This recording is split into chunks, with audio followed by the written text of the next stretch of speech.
Last class में हमने प्रश्नावली 5.2 का क्वेश्चन नंबर 13 तक देख लिया था। एक एक करके हमने सारे क्वेश्चन कराए हैं। आप चैनल पे जाके सारे वीडियो देख सकते हैं। सारे सवाल एक एक करके स्टेप बाय स्टेप सॉल्व कराया गया। 13 तक हमने देख लिया था।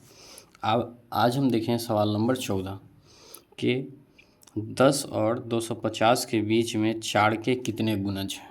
चलिए इस सवाल को हम हल करते हैं। ये रहा सवाल। यहाँ पे हम लिखेंगे हल। यहाँ पे हमने हल लिख लिया। अब हम ये देखेंगे कि एपी क्या है। एपी फाइंड करने की कोशिश करेंगे। तो 10 और 250 के बीच में 4 के कितने गुणज हैं। 4 का पहला गुणज 4 होता है, दूसरा 4 दूनी 8 होता है, 4 तिया 12। जैसे हम पहाड़ा पढ़ते हैं वो भी एक गुणज है, उसमें प्रथम 10 गुणज लिए गए जाते हैं। तो इसी तरह इस सवाल में 4 के गुणज निकालने। तो हम 4 का पहाड़ा अगर पढ़े तो 4 ही कहीं 4, 4 दूनी 8, 4 तिया 12। लेकिन हमको पहला पद कौन सा लेना है, तो 10 के बाद वाला लेना है। 10 और 250 के बीच लेना है। तो पहला पद हमारा क्या हो जाएगा, 12। अगर हम एपी लिखें तो ये क्या हो जाएगा, 12। फिर इसमें 4 जोड़ेंगे तो 16, 20। इस तरह से करके हमको अंतिम पद क्या होगा, तो हम 4 से 250 में भाग देते हैं। अंतिम जो पद होगा, जो 4 का गुणज होगा 250 के बीच, वो क्या होगा, तो 4 से भाग देते हैं। 4 छक 24। ये हमारे पास क्या बच जाएगा, 1, 1 पे 0, 4 दूनी 8। ये 2 शेष बच रहा है, यानी 250 जो है वो 4 का गुणज नहीं है। कितना शेष बच रहा है, तो 2। तो 2 को हम घटा देंगे अगर, तो हमारे पास क्या निकल के आ जाएगा, वह संख्या जो 4 से पूरी पूरी कटेगी। तो हमारा वो क्या हो जाएगा, 250, 250 माइनस 2, ये 248 हो जाएगा।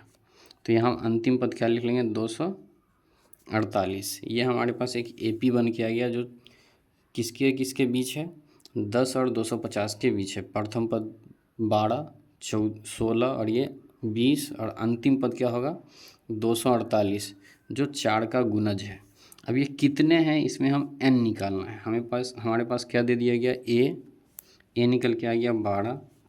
d क्या है, तो दोनों के बीच का सार अंतर क्या है, तो ये 4 ही है, क्योंकि 4 के ही गुणज ले रहे हैं हम लोग। तो सबके बीच का अंतर कितना है, तो 4 है।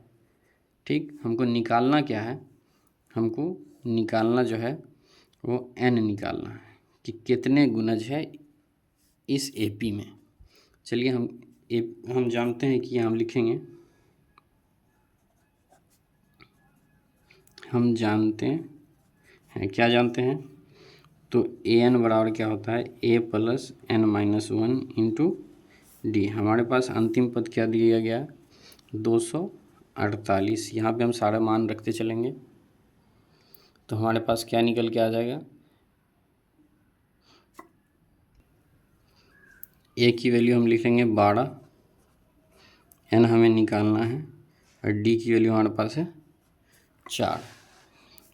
इसको सॉल्व करेंगे तो 248 प्लस 12 प्लस 4 एन हो जाएगा माइनस 4। 248, ये 12 से 4 गया तो ये 8 प्लस 4 एन, ये 248 माइनस 8 बराबर 4 एन हो जाएगा। ये हो जाएगा 240। 48 से 8 गया तो 40 हो जाएगा बराबर 4 एन। 4 से हम काटेंगे तो 4 छक 24, ये 60 आ जाएगा। एन बराबर हमारा निकल के आ गया 60। यानी यहाँ हम लिखेंगे 10 और 250 के बीच में 4 के कितने गुणज हैं, तो 60 गुणज हैं। यही हमारा इस सवाल का उत्तर हो गया। अब हम अगला सवाल देखेंगे। सवाल नंबर 15 है कि n के किस मान के लिए दोनों समांतर श्रेणी, दो समांतर श्रेणी हमको दे दिया गया है, जिसमें पहला समांतर श्रेणी है वो इस तरह है कि 63 है, 65 है, 67 है। दूसरा है 3, 10 और 17। और इसके में हमसे पूछा जा रहा है कि nवें पद बराबर होंगे कि n के किस मान के लिए, यानी इस दोनों AP में कौन सा पद होगा जो दोनों जाकर के बराबर हो जाएगा। चलिए इसको हम देखते हैं कैसे। इसको हम हल करेंगे। यहाँ हम लिखेंगे हल। पहला AP हमारे पास क्या है, AP 1 हम देखें तो हमारे पास है 63, 65 और 67, और AP 2 हमारे पास है 3, 10 और 17। इसमें हम पहले वाले का सारवंतर निकालते हैं। तो ये सवाल हमसे अब ऐसे कह रहा है कि n के किस मान के लिए दोनों समांतर CD इतना और इतना बराबर होंगे, यानी इसका an और इसका an हम बराबर कर देंगे। n ही हमको निकालना है तो हमसे निकल जाएगा।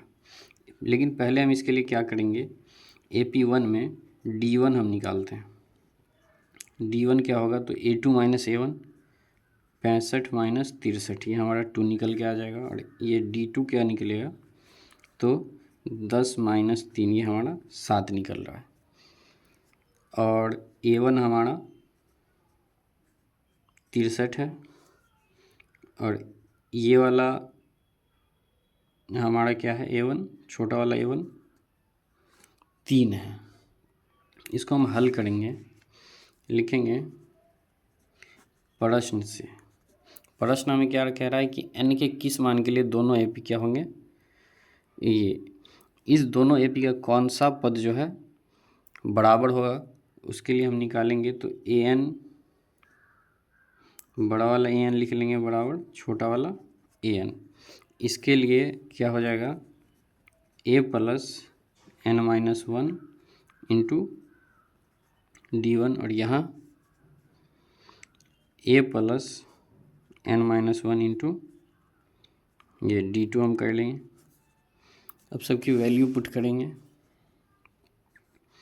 a क्या है, पहला a 63, n माइनस 1, और D हमारा निकल के आया था 2।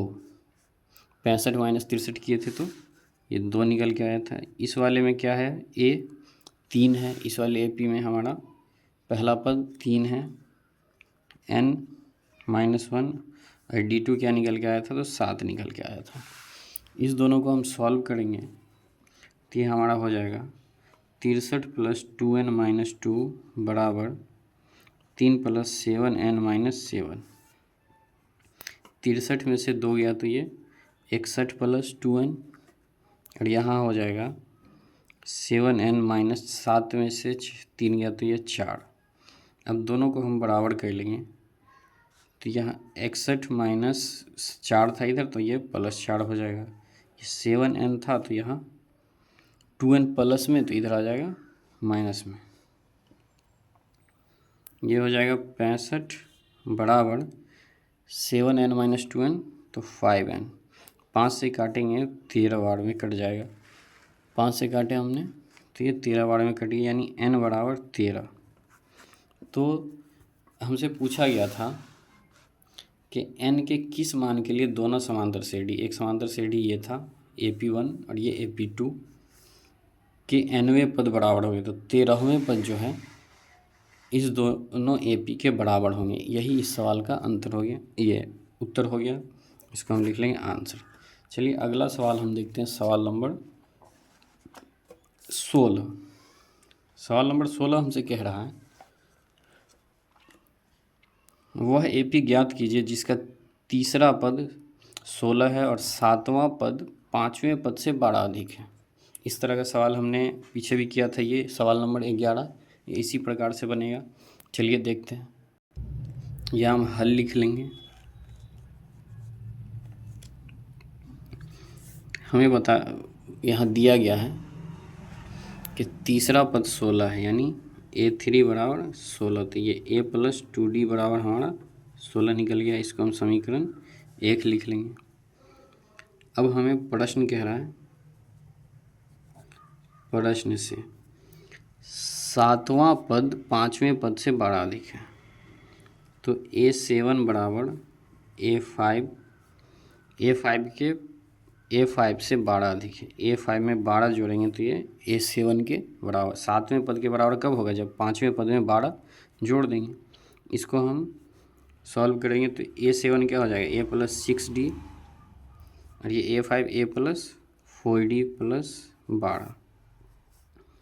यहाँ ये माइनस ए हो जाएगा, ये 6D, तो ये माइनस 4D हो जाएगा। हम साइड चेंज कर लिए हैं, ये इस दोनों को इधर ही रहने दिए, और ये यहाँ प्लस में था तो इधर माइनस में, या 4D प्लस में था इधर माइनस में, और इधर 12 हो गया। इसको हम सॉल्व करेंगे, ये A से A घट गया, 6D से 4D घटा तो 2D बचा, 2D बराबर 12, तो 2 से काटेंगे, 2 छक्के 12, यानी D हमारा निकल के आ गया 6। D हमारा 6 निकल के आ गया। अब D का मान समीकरण 1 में डालेंगे। D का मान समीकरण 1 में रखने पर क्या हो जाएगा, A प्लस, समीकरण 1 है A प्लस 2D बराबर 16, तो A प्लस 2D की जगह 6 डालेंगे बराबर 16, तो A प्लस 6 दूनी 12 बराबर 16। A बराबर हमारा हो जाएगा 16 माइनस 12, A बराबर 4। A बराबर हमारा 4 निकल के आ गया। तो हमको AP निकालना है, तो AP क्या हो जाएगा, AP हमको A और D पता चल गया, पहला पद 4 और D 6 है, यानी हर पद में 6 जुड़ता चला जाएगा। तो A1 4, A2 क्या हो जाएगा, A प्लस D, यानी 4 प्लस 6 10, A3 क्या हो जाएगा, A प्लस 2D, तो 4 प्लस 2 गुने 6, यानी 4 प्लस 6 दूनी 12, ये हो जाएगा 16। A4 क्या हो जाएगा, A प्लस 3D, 4 प्लस 3 गुने 6, 4 प्लस 6 त्रिक 18, 18 4 22, तो हम यहाँ AP लिख लेंगे। AP हमको निकालना था, तो पहला पद 4, दूसरा 10, तीसरा 16, 22, इस तरह से यही हमारा इस सवाल का आंसर हो गया। तो आज की क्लास में इतना ही रहने देते हैं, बाकी के सवाल हम अगली वीडियो में करेंगे। आप इस चैनल पे बने रहें, सारे सवाल लगातार कराए जाएंगे स्टेप बाय स्टेप इसी तरह से, और इस चैनल को सब्सक्राइब कर लें, अपने साथियों में शेयर कर दें, और ये इस तरह से ही आपको कॉपी पे अपने परीक्षा में लिखना है, तो ये सबसे बेहतरीन तरीका है।